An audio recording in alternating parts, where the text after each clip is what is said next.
किती शोभला असता भीम नोटावर कायन कोटावर। ते डॉक्टर बाबासाहेब आंबेडकरांचे अस्थिकलश आहे। विश्वभूषण भारतरत्न डॉक्टर बाबासाहेब आंबेडकर यांच्या मूळ गावामध्ये। तुमचं सर्वांचं आपल्या चॅनलमध्ये स्वागत आहे।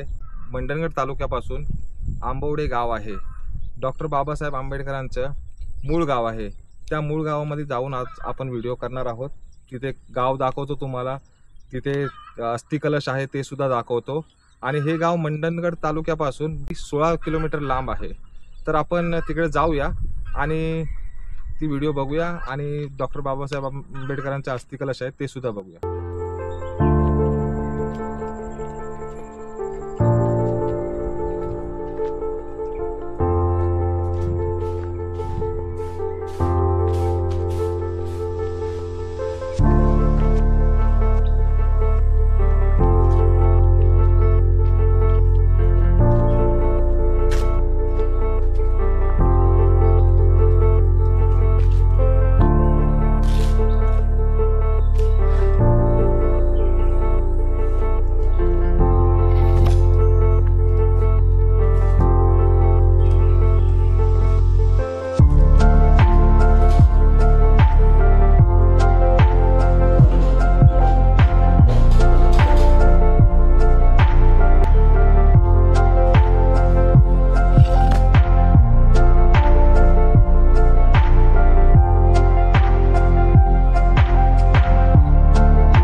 फायनली आता आपण आलोत विश्वभूषण भारतरत्न डॉक्टर बाबासाहेब आंबेडकर यांच्या मूळ गावामध्ये।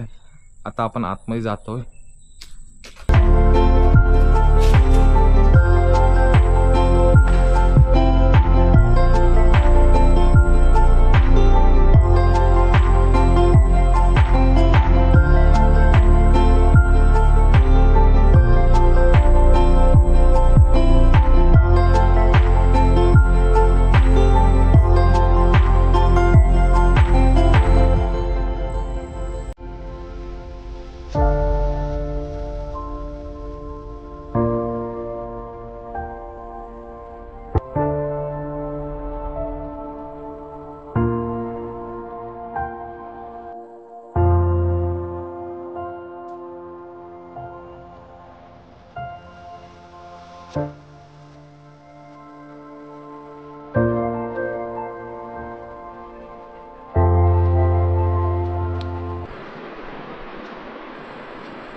इथे डॉक्टर बाबासाहेब आंबेडकरांचे अस्थिकलश आहे। तर आपण अस्थिकलशाकडे जाऊया।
माझं नाव सुदामराव भागुराव सकपाळ उर्फ आंबेडकर।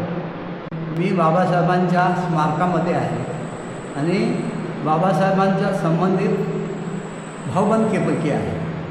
माझं स्मारकासमोर घर आहे आणि त्या घरावर बोर्ड लिहिलं आहे सुदामराव सकपाळ आंबेडकर। बाबासाहेबांचं मूळ गाव असल्यामुळे बाबासाहेबांची जगामध्ये प्रसिद्धी आहे. बाबासाहेबांचा इतिहास न संपणार आहे, परंतु त्यांना आवश्यक असलेली थोडक्यात मी माहिती देतो. बाबासाहेबांचं पूर्वजांचं गाव आहे. इथे वडिलोपार्जित बाबासाहेबांची 6.5 एकर जमीन आहे. ह्या गावाचं नाव आंबडवे आहे. गाव आंबडवे, तालुका मंडणगड, जिल्हा रत्नागिरी. पूर्वीचा तालुका दापोली होता. 1980मध्ये विभागणी झाल्याच्या नंतर याला मंडणगड नामकरण झालेलं आहे त्या तालुक्याचं. पण बाबासाहेबांचे पूर्वज इथलेच आहेत आणि मागाशी सांगितल्याप्रमाणे 6.5 एकर जमीन त्यांची ह्या ठिकाणी आहे. बाबासाहेबांच्या आजोबाचं नाव मालोजी, बाबासाहेबांच्या वडिलांचं नाव रामजी. मग बाबासाहेबांचं नाव मूळ भिवा रामजी सकपाळ उर्फ आंबडवेकर असल्यामुळे आंबेडकर पुढे रूपांतर झालेलं आहे. बाबासाहेबांचे पूर्वज इथे होते. बाबासाहेबांचे वडील रामजी मालोजी सकपाळ उर्फ आंबेडकर इथून आपल्या देशावर ब्रिटिशांची गुलामगिरी असल्यामुळे ब्रिटिशांचं एक सैन्य दल होतं, शॅम्पर्सन मायनर ब्रिटिश ईस्ट इंडिया कंपनी. इथून ते निघाल्याच्या नंतर पोटाचा उदरनिर्वाह करायला ते मुंबईला गेले आणि ब्रिटिशांच्या ईस्ट इंडिया कंपनीमध्ये सैनिक म्हणून होते. बाबासाहेबांचं मूळ गाव इथं असलं तरी पण बाबासाहेबांचा जन्म मध्य प्रदेश महू या ठिकाणी झालेला आहे. याचं कारण वडील त्या ठिकाणी लष्करामध्ये होते. 1891ला बाबासाहेबांचा जन्म तिथे झाला आणि वडिलांच्या मिलिटरी 3 ठिकाणी स्थलांतर व्हायचं. पंजाब, मध्य प्रदेशला महूला आणि कोकणात आल्यावर कॅम्प दाखवले. तर अशा वेळेला त्या बाबासाहेबांचा जन्म 1891 14 एप्रिलला झालेला आहे महूला. महूच्या नंतर बाबासाहेबांच्या वडील सेवानिवृत्त झाले. त्यांना सुभेदार मेजर पदवी मिळाली आणि 50 रुपयाचं पेन्शन बसलं. ते कधी 1894. 1894ला बाबासाहेब 4 वर्षाचे होते. तिकडून निघाल्याच्या नंतर कॅम्प दाखवलेला आले वडील विराडा सहित. परंतु प्रपंच विराट मोठा असल्यामुळे 50 रुपयाच्या पेन्शनमध्ये या कुटुंबाचा उदरनिर्वाह कसा करायचा, कुठंतरी नोकरी सोडल्याशिवाय पर्याय नाही. मग वडिलांनी 2-4 ठिकाणी अप्लिकेशन केलं. रामजी बाबांनी सातारावरून एक कॉल आला की तुम्हाला आम्ही जर सातारा आलात तर सदर बाजारमध्ये PWD खात्याची नगर परिषदेची कामं चालू आहेत, तलाव बनवायचे. तुम्ही इकडं आला तुम्हाला आम्ही मजुरांचं पगार वाटण्याचं काम देऊ. परत विराट बाबासाहेबांच्या वडिलांनी उचललं. बाबासाहेब 4 वर्षाचे होते.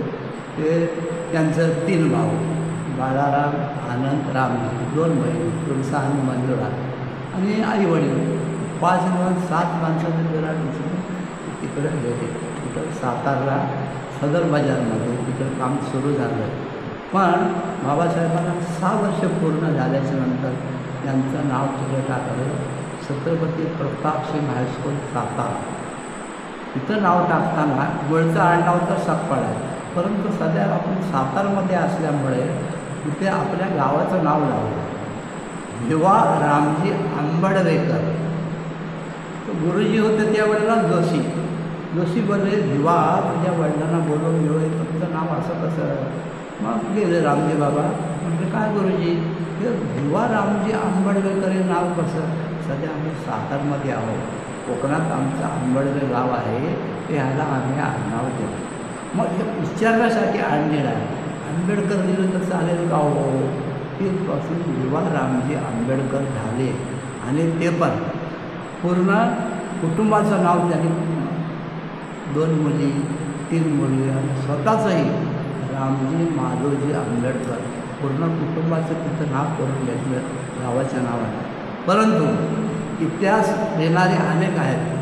कुणीतरी इतिहासकाराने शांतपणा केला की सातारा प्रतापसिंग हायस्कूलला बाबासाहेब 1ली ते 4थी शिकले, परंतु प्रतापसिंग हायस्कूलला 1लीला नाव टाकलं त्यावेळेला आंबेडकर आडनावाचे ब्राह्मण गुरुजी होते.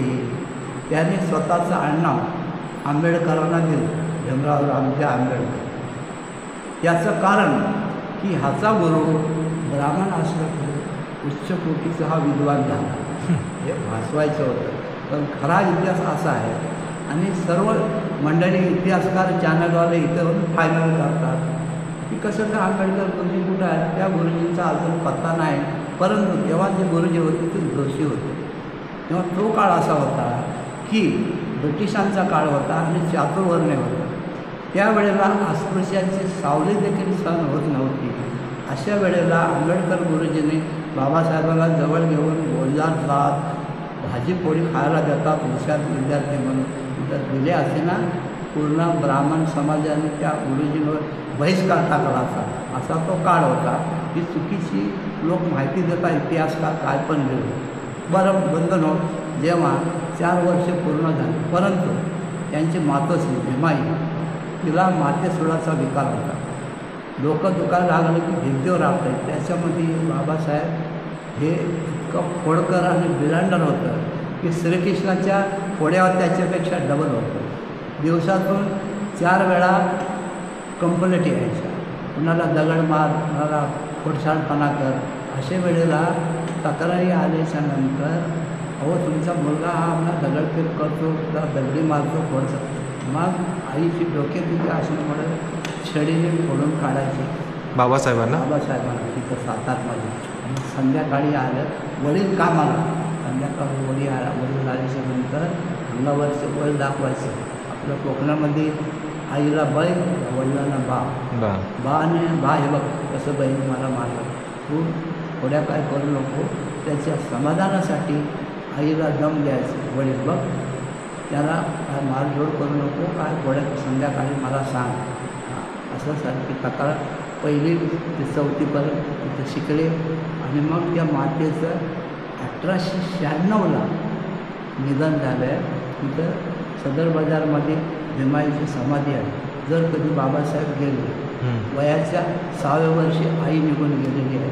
पण कार्यक्रम होता कुठल्या निमित्ताने जर सातारा गेले तरी आईच्या समाधीवर डोकं ठेवून रडायचे कसा आई मी आलो होतो. तर अशी परिस्थिती होती. ते 4 वर्ष काम चालल्याच्या नंतर ते परत कॅम्प दाखवलेला आहे. आल्याच्या नंतर आता काय करायचं, मुलांच्या शिक्षणासाठी मुंबई धरणं गरजेचं. मग तिथून दापोलीवरून प्रस्थ झाले. कुठं दाभोळ बनलं. तिथून बोटीने मुंबई आणि त्याच्यानंतर दबकचाळ. आता तुम्ही मुंबईला फिरत असाल एलपिस्टन रोडच्या पलीकडे दबकचाळ होती ती आता तुटली. ती आता कामगार स्टेडियम झालं. तुटल्याच्या नंतर पण 11वी पास जे झाले एलपिस्टन हायस्कूलमध्ये 11वी पास झाल्याच्या नंतर मागासवर्गामध्ये हा मुलगा पहिला आला. म्हणून कृष्णाजी अर्जुन केळुसकर हे नेहमी S.K. पाटील मैदान आहे ना मरेल नाही ना कुठल्या कॉलेजला टीचर होते. आणि हा बाबासाहेब एक विद्यार्थी 9वी 11वीचा अभ्यास करायला गुरुजी बोलायचे खूप किती मुलं इतकं हुशार बघा मुलांचं खेळायचं उन्हाळ्याचे दिवस मन लावून अभ्यास करतो. बाळा कुठं राहत असो म्हणजे डब्यात चालली. कुणाचा मुलगा अमक्याचा कोकणी आहेत. पण हा ती ओळख झाली. घरपर्यंत गुरुजी गेले आणि वडिलांची ओळख झाली. 11वी मॅट्रिक झाल्याच्या नंतर मागासवर्गामध्ये हा मुलगा पहिला आला. त्याच्यामुळं गुरुजी वडिलांना भेटले सुभेदारांना की मला सुभेदार तुमचा मुलगा मागासवर्गामध्ये पहिला आला यांचा आपण सत्कार करतो. तर गुरुजींना वडील बोलले रामजी बाबा मुलांना सत्कार केला हवे तरंगल्यासारखं वाटतं, सत्कार करण्याची गरज नाही. मग ह्याला त्याला गड घालून गुरुजींनी तो सत्कार आयोजित केला इथं डबकचाळीमध्ये. 11वी तेव्हा मॅट्रिक होती. 11वी मॅट्रिक पास झाल्याच्या नंतर आणि मग सत्कारामध्ये तो इंग्लिशमध्ये एका युरोपियनने बुद्धाचं चरित्र लिहिलं होतं. त्याचा अनुवाद मराठीत केलेला होता गुरुजींनी. कृष्णाजी अर्जुन केळुसकर गुरुजी आणि तो द्यायचा होता महाराजा सयाजीराव गायकवाड बडोद्यामध्ये द्यायचा. तो सत्कारामध्ये त्याने बाबासाहेबांना हे पुस्तक दिलं बुद्ध आणि त्याचा धम्म. त्याने वाचल्याच्या नंतर बाबासाहेब बोलतात प्रज्ञाशील करुणा मानवता बौद्ध शिकवतो हे तर आपल्याला मीच आणि कुत्र्या माझ्याप्रमाणे समजतात. तिथपासून डिग्र्या मिळेपर्यंत बाबासाहेबांनी सर्व धर्माचा अभ्यास केला. हिंदू तर होतेच, पण ख्रिश्चन, इस्लाम, शीख, जैन सगळं आलं. शेवटी विज्ञानवादी धर्म जो बाबासाहेबांना समजला बुद्धाचा, की बुद्धाचं म्हणणं आहे की माणसाला बुद्धी मोकळी असावी खरं खोटं टाळण्याची. बुद्ध म्हणतो की तुम्ही माझा जो धम्म आहे मी सांगतो म्हणून घेऊ नका, तुमच्या बुद्धीला पटला कसोटी उतरला तर घ्या, अन्यथा घेऊ नका. इतकं मनाचं औंदर्य कुठल्याच धर्मात नाही. बाबासाहेबांना तर पटला. माझ्या समाजाला, केवळ जगाला आहे, देशाला या धर्माची गरज आहे, तो विज्ञानवादी धर्म आहे. तर त्याच्यानंतर आता पुढचं सांगतो तुम्हाला. तुमचं म्हणणं असेल बाबासाहेबांचा जन्म मोहला झाला, येत होते की नव्हते? बरोबर. 1ली ते 4थी शिकले प्रप्रतिम हायस्कूलला, कृष्णन हायस्कूलला 11वी पास झाले. परंतु 5वीपासून मुंबईला वडील इथं दाभोळ बंदरातून कॅम्प दाखवलं, पण अजून एक घर आहे त्यांचं दुर्लक्ष बौद्धमा सिनेमाचे, जे ब्रिटिशाने त्यावेळेला घर बांधायला जागा देतो सुभेदारला, अजून ते घर आहे, तिथलं घर मोडलं. तर तिथून ते त्या घरातून दाभोळवरून आल्याच्या नंतर आता आपल्या गावी जावे. तेव्हा मुलांना 2 महिने उन्हाळ्याची सुट्टी मिळायची. 5वी ते 9वीपर्यंत बाबासाहेब कुटुंबासहित वडील इकडे ह्या घरात घेऊन यायचे, 5वी ते 9वीपर्यंत. पण दापोली ते आंबडवे पायी प्रवास 61 किलोमीटर आहे. बरोबर. आणि दुसरं काय वाहन नाही, फक्त पायी यायचं. मग ते तिकडून आपल्या आता गावी जाऊया, उन्हाळी सुट्टी पडल्या ते घेऊन यायचे. 5वी ते 9वीपर्यंत बाबासाहेबांना सुभेदार मुलांसहित कुटुंबासहित चालत प्रवास. 1 दिवसात माणूस 61 किलोमीटर चालू शकत नाही. म्हणजे पालवणीला वस्ती व्हायची आणि इकडे यायला 2 दिवस लागले. बाबासाहेब शेवटी कधी आले? त्यांचा जो मोठा बंधू बाळाराव, 2 नंबर आनंद, त्याच्या लग्नाला आले. शेवटी आले, मध्ये येत होते. शेवटची भेट भावाच्या लग्नाला आले आनंदच्या. आता आनंदची पत्नी म्हाडच्या पायथ्याजवळ गोमेंडी गाव आहे, त्यांचं आडनाव साळे. म्हणजे आनंदची पत्नी मुकुंदची आई बाबासाहेबांची 2 नंबर भाऊ आहे, तिचं नाव लक्ष्मी. या लग्नाला बाबासाहेब आले होते. म्हणजे त्याचे साक्षीदार आमचे आई वडील चुलती सर्व ते होते त्या लग्नाला. तेव्हा बाबासाहेब आले आणि इथून पायी प्रवास केला. म्हाडच्या पायथ्याजवळ गोंगंडी गाव, हा समोर डोंगर आहे, त्याला असवले बोलतात, आणि पंदेरी पेरवे पडवे तिकडून म्हाडच्या पायथ्याजवळ गोंगंडीला गेलो. आणि ज्या दिवस लग्नाला मुलगा निघाला, सगळे नातेवाईक गाववाले निघाले. आणि बाबासाहेब तेव्हा सर्व विषयांचं पुस्तक गाईड्स काय होतं, तरखडकर, आता नवनीत आहे, ते सर्व विषयांचं गाईड्स बघून खाली देऊळ आहे, ते देवळात जाऊन 6 वाजता आंघोळ करून देवळात जाऊन जागा साफ करून गाडी घेऊन वाशीत बसले.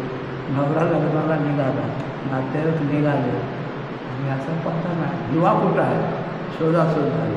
आता इथं 2च जमाती आहेत, कुणबी आणि आमचे. पार्वती पासवान नावाची बाई 50 वर्षाची, तो आकडा आणायला गेली त्या घाटीमध्ये चांगला, तिथं देवळ आहे ना ते. गेली, मग शोधाशोध झाली, बोलला नाही, जरा बोला. सुभेदारांनी 2-3 माणसांचं पाठवलं. बरं इकडं मग ती बाई भेटली लाकडं आणताना. सुभेदारांचा मुलगा गेला की बाबा तू वाचतात का देवळात, तोच असं त्यांना घेऊन आले. बाबा भावाच्या लग्नाला जायमुळे तुझ्यामुळे कुठे झाल्या आहे, तर घेऊन आले, घेऊन ठेवलं, हातपाय धुवलं, दुसरे कपडे घातले आणि 50-60 लोकांची वरात इथून निघाले, गेले. बरं डोंगर असल्यामुळे 1 दिवस वरात परत आली नाही, सगळं वस्तीला गव्हर्मेंटला. दुसरे दिवस वरात आली, 4 दिवस वधूवर कुटुंबांची माणसं राहिली. तिथून चालत कॅम्प दापोली, तिथून बैलगाडीने दाभोळ बंदर आणि बोटीने मुंबईला प्रस्थ झाले. पण आर्थिक सबळ झाल्याच्या नंतर ती चाळ तुटली. सुभेदारने आता पण तुम्ही मुंबईला गेला, 4 चाळी आहेत, 4 चाळी आहेत. परळ BIT चाळ, बॉम्बे इंडस्ट्रीयल, 4 चाळ नंबर 1, खोली नंबर 50-51. 2 खोल्या सुभेदारने घेतली. 1 खोली बाबासाहेबांना अभ्यासाला, 1 खोली यांच्या स्वयंपाकाला. MA, PhD, DSc, LLD, D.Litt आणि बॅरिस्टर पदव्या मिळेपर्यंत तिथूनच ते जात होते. सयाजीराव गायकवाडांची मदत घेऊन आणि शाहू छत्रपतींची मदत घेऊन BA ते एल्फिस्टन कॉलेजला शिकले. परंतु आर्थिक दुर्बल घटक असल्यामुळे सुभेदार म्हटले पुन्हा गुरुजी माझं पेन्शन 1-2 मुलांचा पगार ह्याच्यामधून आम्ही जेमतेम ह्याला BA पण शिकवलं एल्फिस्टन कॉलेजला, त्याच्या पुढं आम्ही शिकू शकत नाही, आमच्याकडे उपाय नाही. तर गुरुजी तुमची ओळख होती महाराजा सयाजीराव गायकवाडांच्याकडे. ते बोलले तुम्ही सुभेदार काय टेन्शन घेऊ नका, माझ्याकडे एक कात्रण आहे. पेपरला जाहीर केलं होतं कोणी सयाजीराव गायकवाडांनी, मागासवर्गीय मुलगा होतकरू असेल, गरिबी असेल, शिकण्याची आवड असेल, अशाला आपण शिष्यवृत्ती देऊ. ते माझ्याकडे कात्रण आहे. आठवड्याभरामध्ये सयाजीराव गायकवाड भयंकर श्रीमंत होते, टाटा बिर्लापेक्षा येतील. आता ते का चाळीत बंगल्यात त्यांचा बंगला होता वालकेश्वरला. ते आल्याच्यानंतर ह्याला मी घेऊन जातो. गुरुजी बोलले वडिलांना. आल्याच्यानंतर झालं गुरुजींनी उभा केला बाबासाहेबांना. महाराज बरं तुम्ही शिष्यवृत्ती जाहीर केली, ह्याला दिलं बरं. हा मागासवर्गीयाचा मुलगा, त्यांचं कुटुंब मोठं, त्याचं वडील मिलिटरीत होते, 50 रुपयाच्या पेन्शनमध्ये यांचं भागत नाही. जेमतेम ह्याला शिकवला BA एल्फिस्टन कॉलेजला, त्याला पुढे शिकण्याची इच्छा. तुम्ही शिष्यवृत्ती जाहीर केली, ह्याला दिलं तर बरं आहे. मग बोलणं चालणं झालं ना. सयाजीराव गायकवाड महाराज बोलतात बाबासाहेबांना, तुला पुढं शिकण्याची इच्छा आहे, MA BA झालं MA, पण तुला मी 50 रुपये शिष्यवृत्ती देईन, शिकून काय करशील? बाबासाहेब बोलतात, शोषित पीडित माझा समाज जो लोक आज पायदळी चढवतात ना, शिकलो तर यांच्यासाठी काय करता आलं तर करीन. आणि माझा देश हे ब्रिटिशांनी धुवून नेलेला आहे, देशासाठी काय करता कर. तर आता सगळ्या तुम्ही शिकलेल्या लोकांना माहिती आहे समाजासाठी देशासाठी काय बाबासाहेबांनी योगदान काय हरकत नाही. तुला 25 रुपये मी त्यावेळेला शिष्यवृत्ती देतो, तू MA करून ये. पण तुला मी शिष्यवृत्ती दिल्याच्या नंतर जे काय कर्ज होईल तर कर्ज रूपाने बडोद्याला नोकरीच्या रूपाने फेडायला लागेल. 200 रुपये पगार आला, 100 कापी 100 तुला दे. तो करार झाला. 1965ला त्याच्यानंतर 96च्या नंतर ते बाबासाहेबांचा करार झाला तेव्हा आले MA होऊन. आणि वडिलांना सांगितलं की मला बाबा जावं लागेल. वडील बोलतात माझं वय आता 65 झालं. 2 फेब्रुवारी 1913ला वडिलांचं निधन झालं. त्याच्यापूर्वी तू असं कर, सयाजीरावांचा जे कर्ज आहे ना, मुंबईत कुठंतरी नोकरी करून फेड, माझ्यापासून दूर जाऊ नको, तू बडोद्याला जाऊ नको. नाही बाबा, कराराप्रमाणे मला जावं लागलं. तिकडं नोकरी मिलिटरी सेक्रेटरी म्हणून पद होतं, तिथे गेल्याच्या नंतर कोण ठेवायला पडत नाही. मग जिकडं तिकडं लांबून फेका लागलं, पाहिजे पाणी तुम्ही हात लावायचा नाही, दुसरं देत ठेवा. मग ते पंचायत झाले. मग हे झाड मग 1.5 रुपये महिन्याला हे पारशाच्या लायब्ररीमध्ये राहिले. पण सगळ्या पारशांना माहिती पडलं हा महार आहे. मग सगळ्या पारशांची गँग गेली. पारशांना असा दोरा असतो. बाबासाहेब आंघोळीला निघताना 10-12 पारशे काठी घेऊन गेले. ते बोलले तू कोण आहे रे? तू बोललो मी हिंदू आहे. हिंदू नाही तू महार आहेस. ह्या आमच्या माणसाच्या लायब्ररी लॉजमध्ये परिणाम होईल. कधी निघतोस? का मला दुपारी 5 वाजेपर्यंत लॉज खाली करायला पाहिजे, तुला ढोळून बाहेर काढतो. मग ते निघाले. 5ला गाडी होती. ते एका झाडाखाली बसून घसाटच राहिले. इतकं शिक्षण, इतक्या पदव्यावर माझी अवस्था, माझ्या समाजाचं काय आहे. या झाडाखाली ढासाटच राहिलं. बडोद्याला तिथं आता मेळा भरतो. आणि त्याच्यानंतर ते आले. परत जेव्हा गेले तेव्हा वडिलांचा टेलिग्राम वापस केले. वडिलांचा टेलिग्राम मला, वडील अस्वस्थ, ताबडतोब निघून. ती तारीख होती 2 फेब्रुवारी 1913. अनेक विचार मनात होते. 8 दिवसाची सुट्टी टाकली. पण सुरतला आल्याच्यानंतर आठवण आली, तर वडिलांना बरं काय आवडते. सुरतला उतरले, बर्फीच्या दुकानात गेले, ती बर्फी घेईपर्यंत परत येईपर्यंत गाडी सुरू होती. परत स्टेशन मागच्याकडून एक्सटेन्शन घेऊन परत आले. पण त्या BIT 40 खोली नंबर 50-51मध्ये वडील प्राण डोळ्यात आणलं होतं. भिवा आला का गेल्याच्या नंतर पाठीवर हात फिरवला, प्राण सोडला. तो दिवस होता 2 फेब्रुवारी 1913. वडिलांची 50 रुपये पेन्शन ही बंद झाली, हाल झाले त्यांचे. कसं चालवायचं म्हणून परत महाराजांच्याकडे गेले की मला इथं कोण ठेवायला कमी लागलं, शासकीय जागा मिळावी.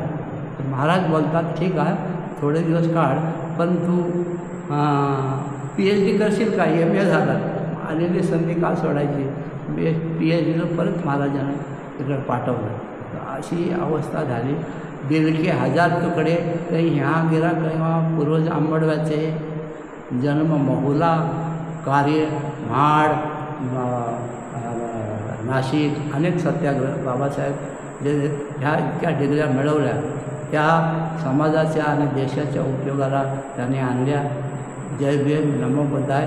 माझी मुलाखत घेतली आहे, तुम्हालाही धन्यवाद. आपलं का पावरेकर ना? हां, पावरेकर. जय भीम. माझ्या परीने मी माहिती दिली. जय भीम, नमो बुद्धाय. असे तुम्ही करा. तिथं आलेला माणूस स्वतःला भाग्यवान समजतो. बाबा, ते डॉक्टर बाबासाहेब आंबेडकरांचं घर कुठे होते इथे? बाबासाहेबांचं सुभेदारांचं रामजी बाबांचं घर इथे होतं. आता मी बसलो आहे, पाठीमागं पुतळा आहे, तिथं चौतर आहे, आतमध्ये अस्थि कलश आहे. ही घराची जागा, हीच घराची जागा ही आहे. घराची जागा. त्या घराची साईज होती 11x15. लाकडाचे वासे, गवताचं छप्पर, मातीच्या भिंती अशा अवस्थेत होतं. ते घडत आलं. त्या घराचं स्मारकात रूपांतर 22 एप्रिल 1979 झालं. समाज कल्याण मंत्री अर्जुनराव पस्तरे, विधान परिषदेचे सभापती रासू गवई अशी मंडळी त्यावेळी कोकणातील देशातली होती. आणि त्या घर छोटीशी इमारत होती, मोकळी जागा होती, तिकडे बुद्धविहार होता. दोन्ही इमारती नंतर बांधल्या. उद्घाटन 14 एप्रिल 2005 साली झालं. आस्तिकलश इकडे बाबासाहेबांचं घराचं स्मारकात रूपांतर 22 एप्रिल 1979ला झालं. आणि मोकळी जागा तिकडे बुद्धविहार बांधला होता. त्या बुद्धविहाराचं उद्घाटन 8 फेब्रुवारी शुक्रवार माघी पौर्णिमा 1963ला झालं. बाबासाहेबांचा चिरंजीव यशवंतराव आंबेडकर हा राजगडावरून अस्थिकलश बाबासाहेबांचा आणलेला आहे. त्याची स्थापना झाली. तेव्हा भंते बुद्ध भिक्षुक होते, ते ब्रह्मदेशचे होते. त्यांच्या समाधीत त्यांचं नाव यू वज्रबुद्धी. पालीमध्ये एम होऊन गोल्ड मेडल मिळवले भंते होते. दोघंही त्या टायमाला होते. आता दोन्ही हयात नाही. त्यावेळेला माझं 20 वर्ष होतं. आता माझं वय 82 वर्ष आहे. ही तुम्ही आपल्याला माहिती दिली. तो अस्थिकलशाचं तुम्ही अशी याच्याबद्दल माहिती आहे. आणि मग 2 इमारती एकत्र झाल्या. इकडं स्मारक, बाबासाहेबांचं घर, बुद्धविहार. ते 22 एप्रिल 1979ला ही शासनाची 30 लाखाची इमारत आहे. हिचं उद्घाटन चेंबूरचे चंद्रकांत अंडोरे समाज कल्याण मंत्री यांच्या हस्ते झालं. 14 एप्रिल 2005 साली ही इमारत बांधलेली आहे. जय